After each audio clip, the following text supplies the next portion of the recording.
It's the Score North Twin Show. Just, beyond dominant. Everything working, stuff, where he's putting the ball, everything. He maintained all of that throughout the game.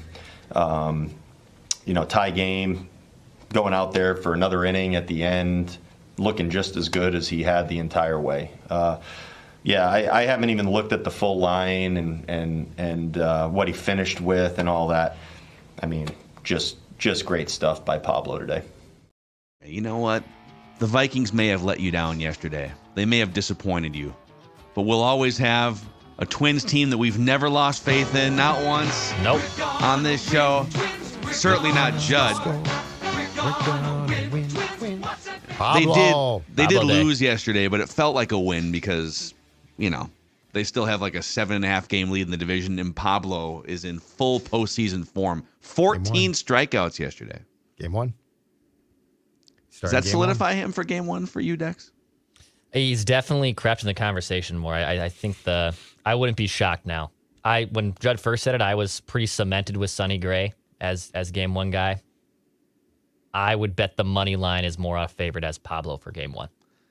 Yeah. I think those 14 strikeouts were a nice little statement for him as we look to craft this thing. Since Francisco Liriano, how long ago did I say? 8? I saw Johan. I thought I saw a note that it was most since Johan in 07 even. Wow. In the Rangers game.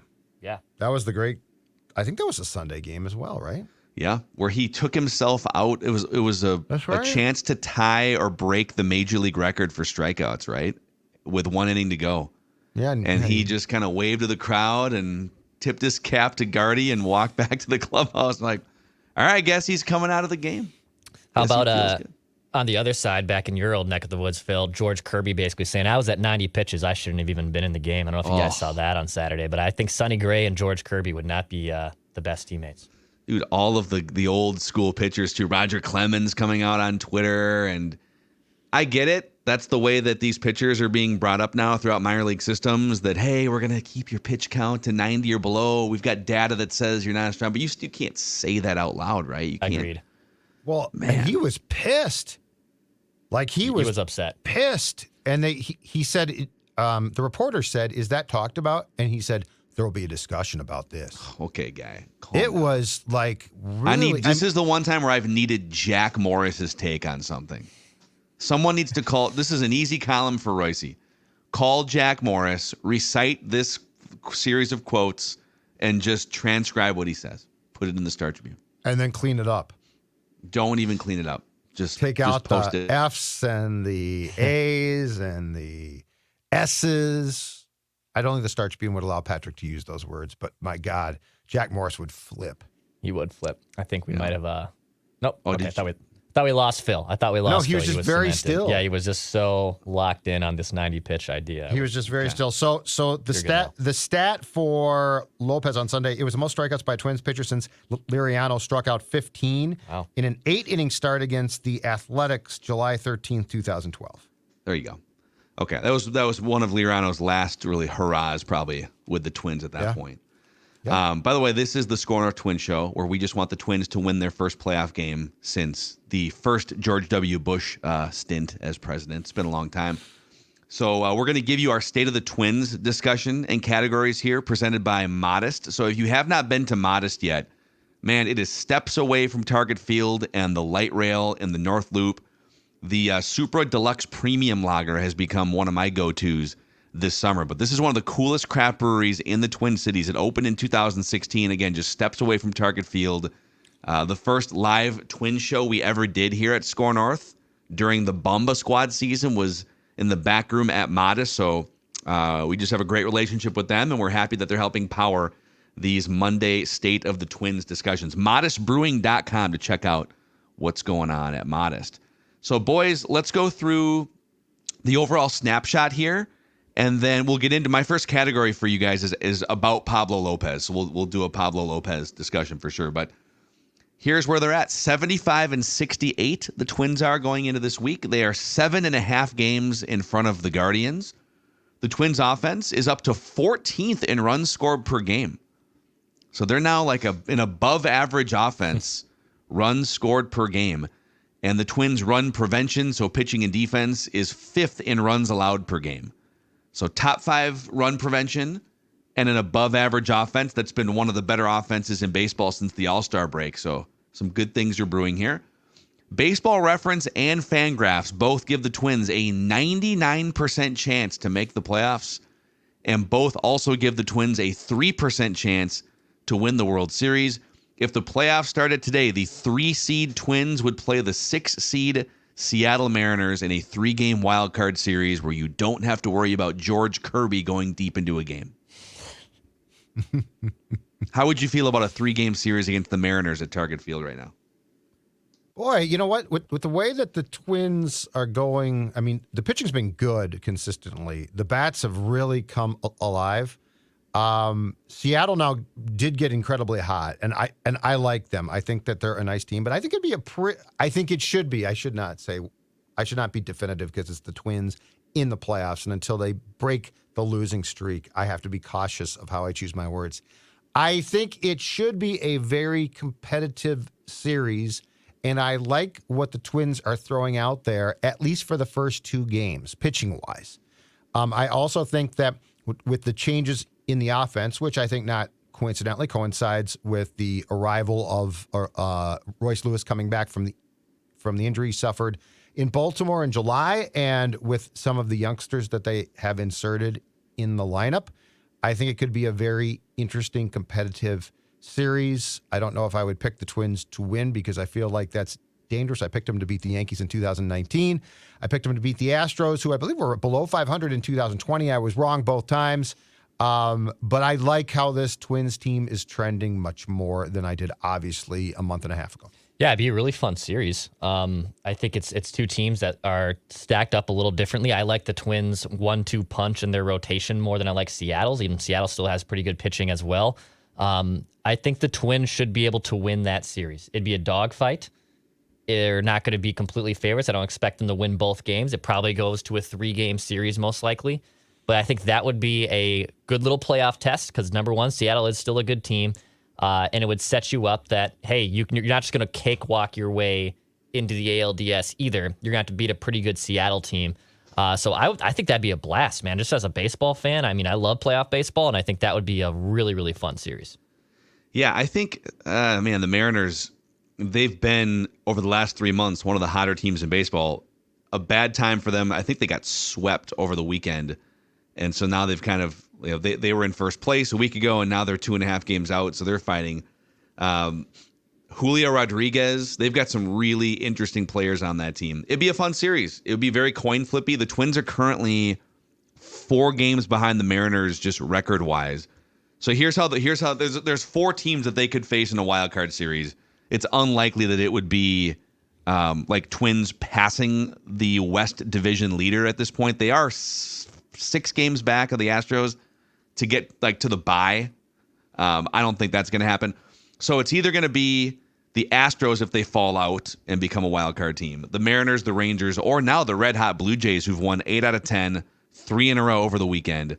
So I feel like every Monday we've done this exercise of who would they play right now. It's been a different team the last 3 or 4 weeks. So we'll just have to keep waiting, watching, and seeing. Okay, category number 1 here, state of the Minnesota Twins. It's an ode to Pablo Lopez. So the Twins, as you guys remember, traded Luis Ariz for Pablo Lopez. And Lopez started slowly, or he had a couple good starts and then signed the contract or whatever. He had a really bad stretch there for a month or so. But he just rifled off one of the best starts of his career. 14 strikeouts, 8 shutout innings. It was a loss, but it was an amazing pitching performance. This season, Pablo Lopez has a career-best strikeout rate, a career high after one more start. He'll have a career high in innings pitched, a career-best strikeout-to-walk ratio, and a career-best wins above replacement. He's been worth 4.2 wins above replacement. Luis Ariz, 3 wins above replacement. So he's been a better, more valuable player now that we've allowed Ariz to cool off from his flirtation with 400. Mm-hmm. And here's one more nugget for you guys. In Twins history, only 5 pitchers have struck out 10 batters per 9 innings, starting pitchers, going back to 1961. They've all happened, by the way, in the last 20 years. Johan Santana in 2004, Jake Odorizzi in 2019, Kenta Maeda in the pandemic-shortened 2020 season, and then both Joe Ryan and Pablo Lopez this season are at 10.5 strikeouts per 9 innings. So he is currently, both those guys are flirting with the all-time Twins record of strikeouts per 9 innings pitched. So what do you think? I mean, how confident are you guys here? Because all of this is now about lining up for the playoffs. So how confident are you in him as one of your two horses here? I'm pretty confident. The thing I like about Lopez in particular is it feels like he's had quite a few starts where he doesn't have his best stuff. Now, clearly he did against the Mets on Sunday, okay? But when he doesn't have his best stuff of late, the last month plus, it feels like he still bulldogs his way through about 6 and gives up 3 runs.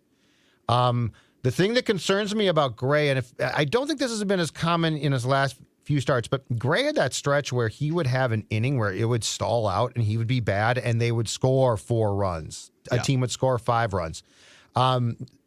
Lopez has that bulldog, I'm going to get through this. And like, if you're watching the game, it could feel like, oh my God, he's going to get hammered, or he is being hammered. And then you look at the final box score line and it's like 6 1/3, 5 hits, 3 runs. It ultimately gives you a chance.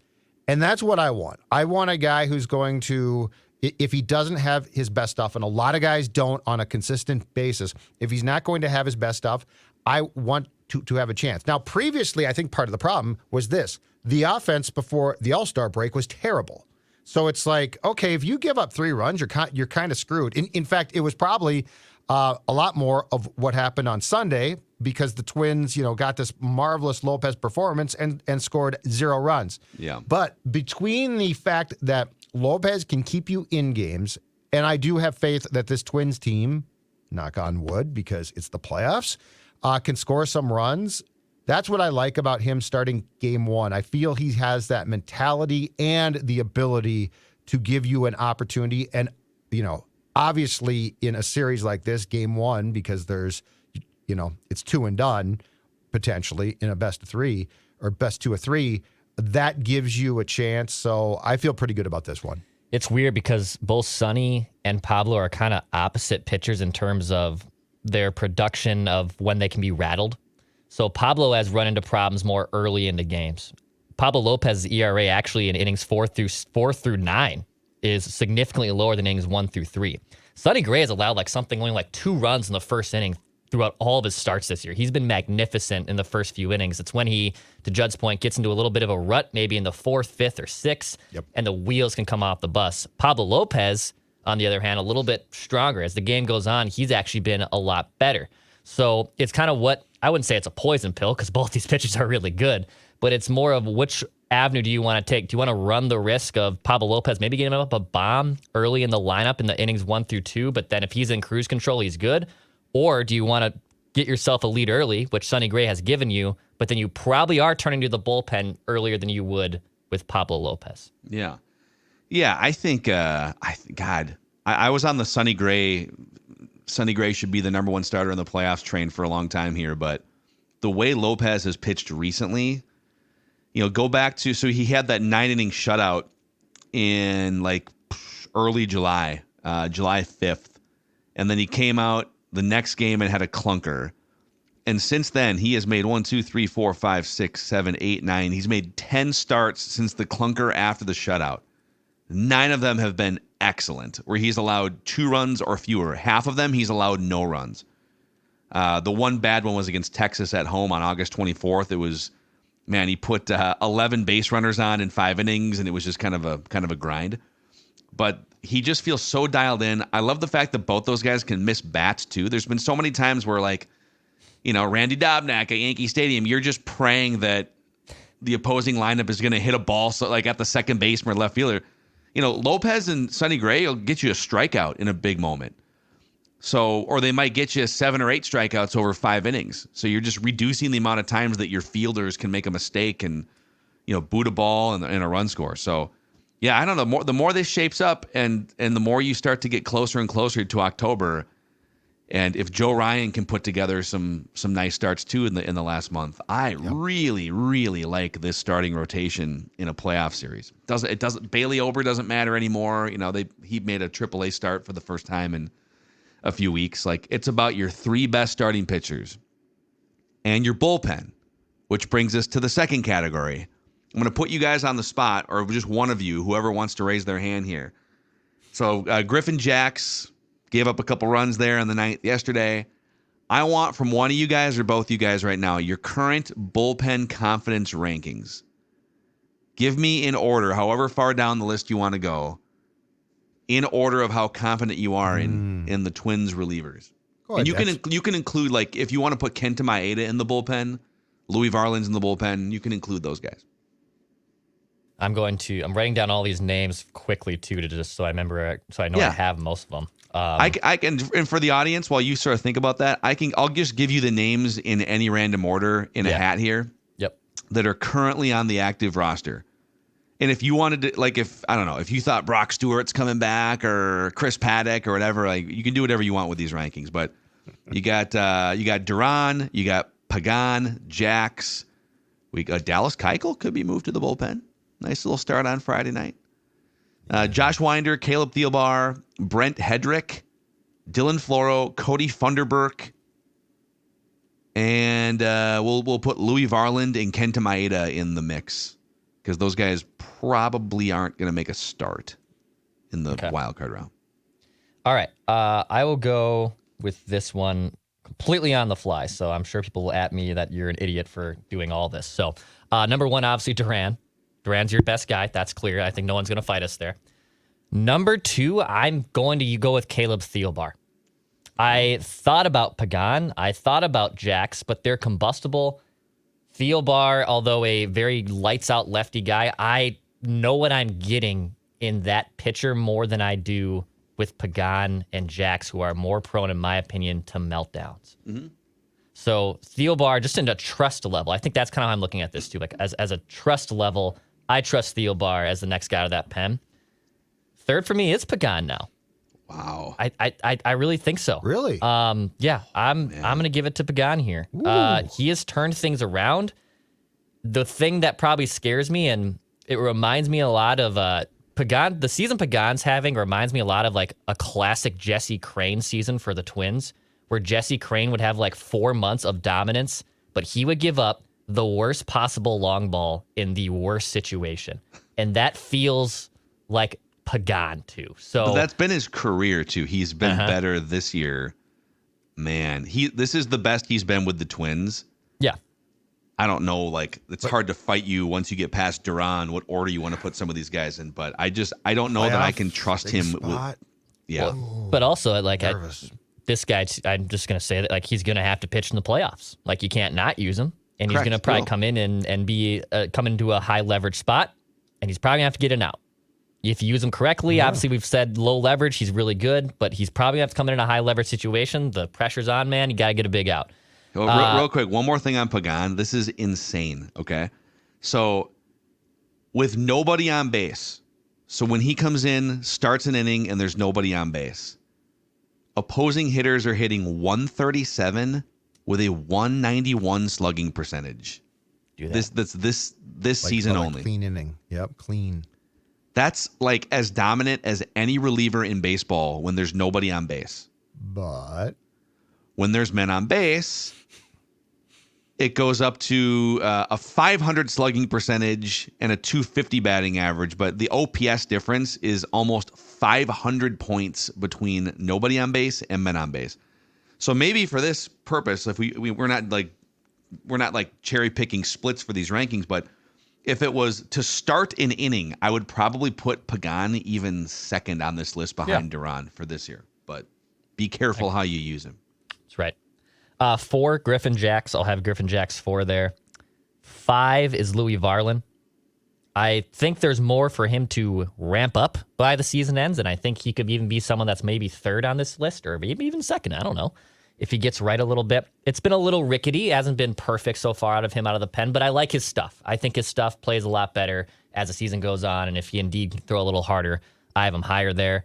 Maeda's 6. I wouldn't fight you if you told me Maeda, who has the playoff experience, and him being the swingman out of the bullpen, if you wanted him higher, totally get that. Thunderberg 7, and I have Dallas Keuchel last. That's kind of how I did this on the fly. Thunderberg is interesting. So no Floral? Oh, yeah. Then I have Dylan Floro as a low leverage back end option. Okay. So Floro would be kind of so 1, 2, 3, 4, 5, 6, 7. So 9 relievers, 3. I think I trust between 7 Floro and more 9. than Thunderberg because of his inexperience and youth, and Floro does have some past experience in playoff situations, but that's splitting hairs. Yeah, Judd, would you do anything different in these rankings besides splitting hairs with Floro? Who's number 2 on your list? Who are you? Who's the second most confident?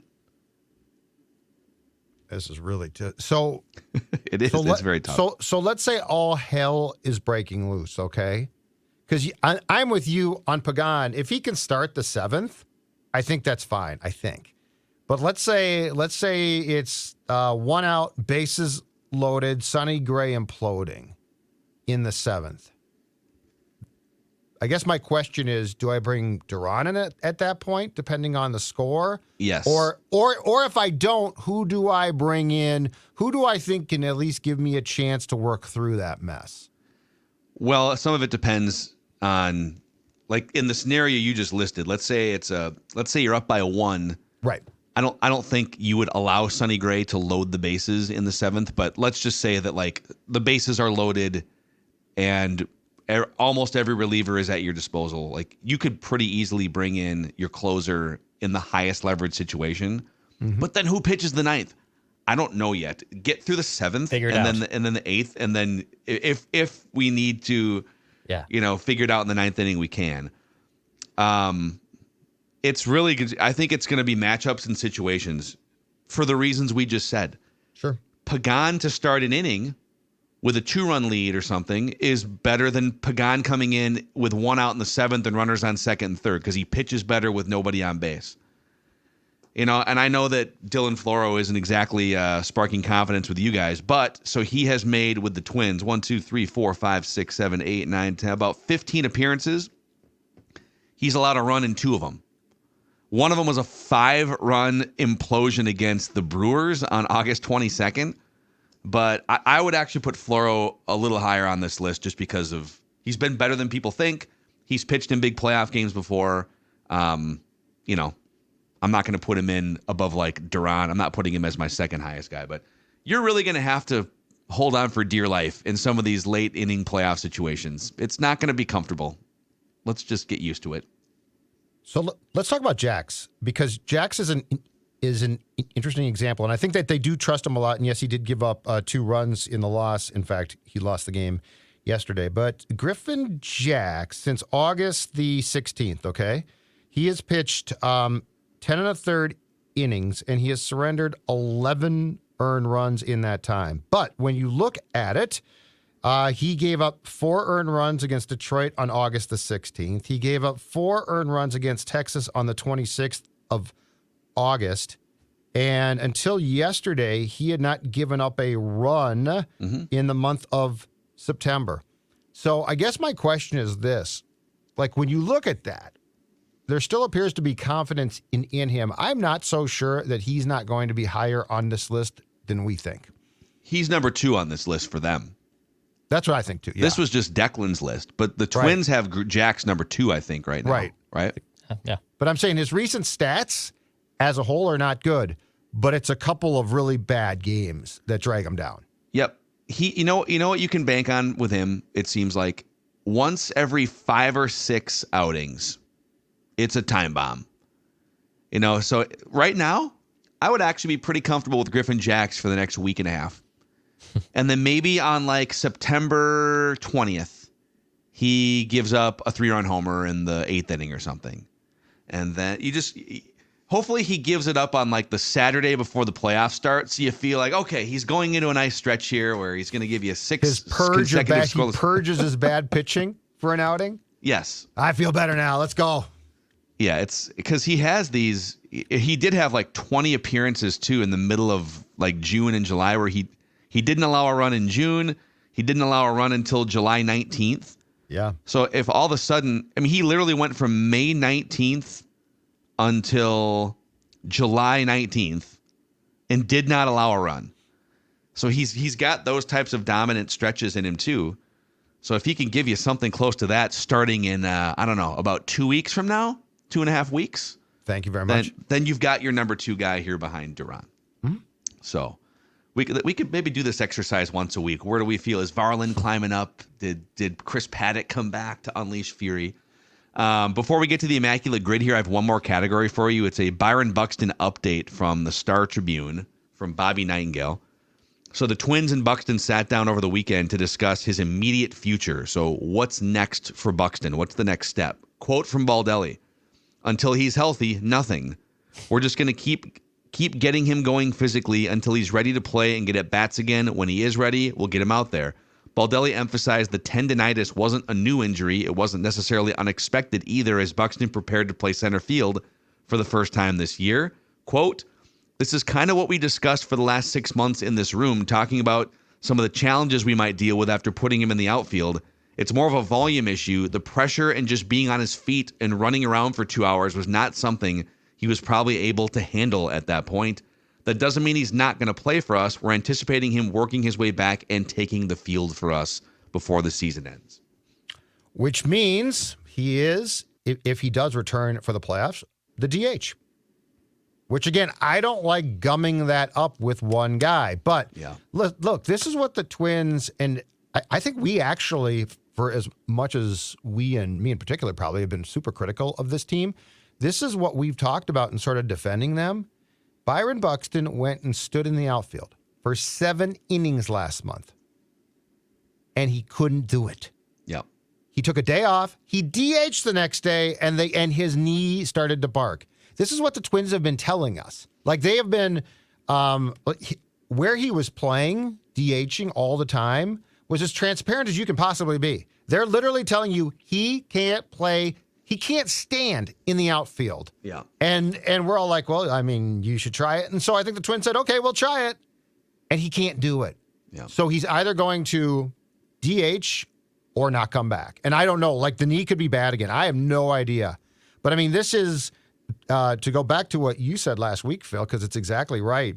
This isn't a question to me of the playoffs. It's not a question of 2023. This is a question of what's next for his career. Because if he can't stand on that knee now, he had surgery last year. What makes us think that it's magically there's going to be something? I mean, my guess is long-term for his life, he needs a knee replacement. Yeah. It's also just, I think what they have to be careful about here is they've got some good things going. They're playing better than they've played really all season. They've won multiple series in a row. They're setting things up for the playoffs. There's been times where even as the DH, like, he can't make contact for weeks on end. So how much do they want to try and, like, how much of their mental bandwidth and their resources and everything do they want to spend trying to shoehorn him back into the lineup? Right. Do we even know that he's going to be an impactful bat? Because to me, I think, like, Kirilloff getting back and Kirilloff looking like the old Kirilloff, and he's getting some at-bats now, you know, in this lineup. That, to me, is going to be more important than Byron Buxton. But, I mean, if Buxton can be around, and I'm not going to devote every single DH slot to him in the playoffs, but if it makes sense against the right pitcher, okay. But if after the first 2 at-bats, he just can't do it or he's sore, like, I don't want this whole Buxton injury saga thing to derail something that looks like it could be interesting in October, I guess, is my point. And the thing, too, is Byron Buxton right now, look, I know that when he connects at certain times, he's got a ton of pop, okay? And this is the saddest thing. If you think about this, every one of his real strengths, which was to change the game on the bases, right? Which was to ground the ball to shortstop and miraculously beat that play out. That's all right now probably gone. Yeah. And so if you tell me, well, yeah, but if he gets hold of a pitch, hey, that's great. And to your point, if you have evidence that he hammers a certain pitcher and the Twins are going to face that guy, knock yourself out and play him. But if this is just like, well, we're paying him a ton and he's Byron Buxton, he has to play, I'm with you. That's folly. One thing that I feel like the second half has changed, and again, my belief is Royce Lewis has had a huge role in changing this, is the feeling of this team is different. And it feels more cohesive. It feels like it's having fun. There was a stretch there where this team felt like it was not having any fun. Yeah. That's all changed. And I'm not blaming Byron, but I am blaming circumstances. And I do not want them, because he's Buxton, to try and, okay, he's back, can't play center field. He's going to DH. You have a lot of guys who you have plugged into that role who have been productive. So, the Buxton thing is sad. As a player at his best, I think he's absolutely worth the price of admission. But yeah, if you are going to twist yourself into a pretzel to make sure that he's getting what he wants, that's not going to sit well, I don't think, with a lot of guys in that clubhouse. Yeah, if he can be sort of an added bonus, and all right, he's not necessarily integral to postseason success, but hey, if you need a Kirk Gibson moment at some point, you're going to bring him up, tune up the band like that. To me, he is a complementary piece to this thing right now, going forward into October and 2024. So, all right, we have an Immaculate Grid to get to here in a second, presented by our friends at Finch Home Solutions. Judd. Oh, look at that! Look at that! When you see that Finch Home Solutions van, Phil, what do you think of? I think of the noise. That's exactly right. And I think of electrical problems being solved, most importantly. Yes. And that is why Finch can show up at your home. And I've been saying this for a while now, but big or small, if you have a house that needs to be rewired, guess what? Finch to the rescue. If you need an outlet installed, Finch is going to fix that as well. Cody and his team do an absolutely fantastic job. There is no job too big or small. Here's the thing, too. They're courteous. They're professional. They're going to tell you straight exactly what needs to be fixed without a bunch of mumbo jumbo. They are going to get the job done, and they're going to be quick. That is another important thing. Look, Sports Dad has allowed Finch in his house, and if Sports Dad allows that, then you should too, because they do a fantastic job. One phone call away, 612-357-2604, or finchhomesolutions.com. finchhomesolutions.com to the electrical rescue, and make sure that you tell them the guys at the Twin Show told you to give them a call. And also the Score North Twin Show and the Immaculate Grid presented by our friends at Livia here. It's a good time of year to lock it in here and get maybe in the best shape of your life. Drop that weight. Drop that excess weight. Look at the guy on the left. Look at the guy on the right. Yeah, that's the same guy. They're both Sports Dad, but what's the difference? You're saying, I can't put my finger on it, but the guy on the right looks pretty doggone good, right? Well, that's thanks, as Phil just said, to my friends at Livia Weight Control Centers, which has just been named Minnesota's best weight loss program for the third year in a row. So yes, I am telling you that they do fantastic work. Helped me take off 40 pounds a couple of years back, but I'm also telling you that many more agree. Best weight loss program, 3 consecutive years. And right now, here's the deal, 3 months free. That's right, 3 months free.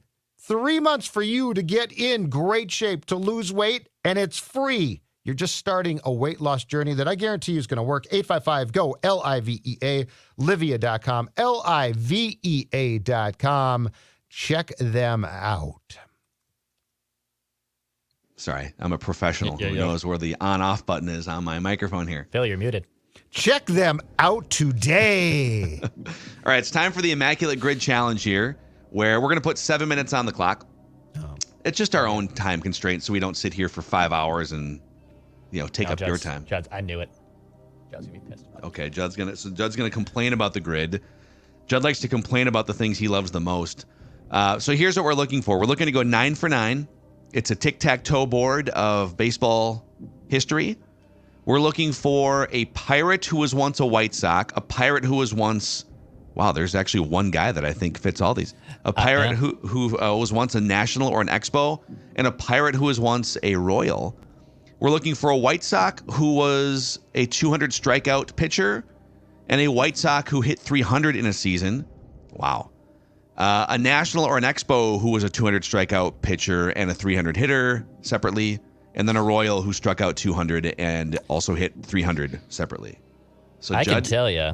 Oh, yeah, Judd, go ahead. How do you feel? Go ahead and complain, and then we'll start.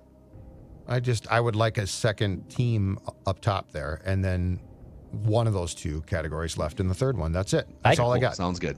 Go Good ahead, talk. Dex. I can tell you, Yeah. there's 3 former Twins for all 3 of these left squares. Yep. Well, let's start the clock here and see. Let's see how far we can go. So, I mean, Justin Morneau, Francisco That's what Liriano. Oh, yeah. Liriano might be more rare than Morneau. But Morneau spent the least amount of time with both teams. Like, Liriano was with Pittsburgh for like 4 years. Okay. Yeah, that's I true. feel like Morneau, who ended with the White Sox, Yeah. and only spent. Still regrets it, by Let's the do way. it. 2%. Nice. Look at him. Look how serious he was back then before he worked with Dick Bramer. Super. Now he's smiling, now he's a goofball. giddy. Now he's just a broadcaster extraordinaire. All right. How about Matt Capps? Yep. Pirates and Nats. Matt Capps is a good one. 100%. That's got to be 5% or less, right? I think so, yeah. 0.9. Nice. 0.9%, man. Good guy, by the way. Covered him when he was the Twins closer. And then, who's the twin for Royal who was a Pirate here? Dougie Baseball. Yeah, Minkiewicz. Dougie played for both. Minkiewicz, yeah. He started to bounce around, man. He's a great Immaculate Grid guy. He is. 0.6. 0.6%. All right. Oh, boy. Oh, Off to a good start here. Oh, we're cooking. I see one more. Denard Span. For a 300 average with the Nationals. Denard Span. A 300 Okay. hitter who played for the Okay. Nats. Okay. I know he played for the Nats. You're confidently saying he hit 300 with the Nats. Yes. Okay. I'm buying. I'll buy it. You're super confident, so we'll trust you here. And Okay. if I'm. I'm buying it. All right. Okay. Attaboy. Wow, Declan. On fire. This is You're cooking. this is like Michael Jordan against the Blazers in the first half where he holds up the You're does the shrug absolutely sign. cooking. Let's keep going. There might be some other Twins here. Maybe not. 300 plus season for the. So we need. Let's go 300 hitter seasons here. We need literally any Royal or any White Sox that hit 300 in a The season. killer of the Twins. Mike Sweeney. Sweeney. Let's table Bank some it. of these names. Okay. Sweeney. Yeah, with the Royals. Here's a it's, question for you. Remember that, because I'm looking for obscure here. Do you guys remember that shortstop, that flash in the pan shortstop from like 20 years ago, Angel Baroa? Mhm. He was a rookie of remember the him. year. What about David DeJesus? David DeJesus. He was another like random good guy Did in he hit those 300? horrible teams. Pretty sure he hit 300 a couple times. Again, we can throw. We got plenty of time here. Let's. Yeah. I've got a little list of names here. David DeJesus. DeJesus, Mike Sweeney. I mean, obviously George Brett. Right. Yeah. I mean, we go. And I feel like Hosmer or Moose may have done it. Those are going to be relevant. Hosmer probably did it. Moose I was more of Yeah, a Moose probably How- did. Hosmer did. Yeah. Billy Moose had more power. Billy Butler. Billy Butler. Oh, Billy Ooh, Breakfast? Billy Butler. Country Breakfast. Country Breakfast. Yeah, that was a great nickname. What about back in the day, Johnny Damon? Maybe. Yeah, maybe. He probably did. Probably did. Yeah, I was gonna say because those really old school Royals teams that like went to the ALCS consistently had some really beyond Brett. Yeah. They had Amos Otis, Frank White, but I don't know that those guys got to 3. I'm sure they did. I'm sure some of them did. I don't know which ones. What about White Sox who hit 300? Okay, here's one where there's some Bell, old right? names. Yeah. Did Napoli Joy play for the Cubs or the White Sox or neither? I don't think either. I think he played for the A's and The A's, Phillies, okay. right? Was Scott Posednik, who was their leadoff guy for like those was he a 300 hitter? That I don't remember. He stole Former 60 Brewer, too. bases in here one time. I mean, Frank Thomas hit 300. There's answers here. Tim Anderson just did it. That'd be high. Yeah. Bill Melton did it. Richie Allen. Richie Allen. What about Maglio? Because he was with the Sox. Too, Yeah, he for the was. Tigers. Judd? There's got to be an Harold old Baines. school. Harold Baines did it. He did it. Did he hit 300? I would think so. I mean, he was that's what he was known for, but I've been wrong twice in the last two grids, so Well, here's my question to you. I'm How inclined much not do you want to participate in the old school? Are you like gun shy now? Well, I got to be careful. I got to get my mojo back. Stella got his group back. I need my mojo back. I feel like when Fonzie stopped being cool for a while, and he had to take off the jacket, the cool jacket, because he had to get his mojo back. Well, okay, let's go to we got a bin of names here for the 300 hitters. So All right. for an Expo or National, the strikeout 200, I'm thinking, Pedro Martinez Yes. Randy What about Gio Johnson do it? Dennis Martinez? I was going to say Gio Gonzalez.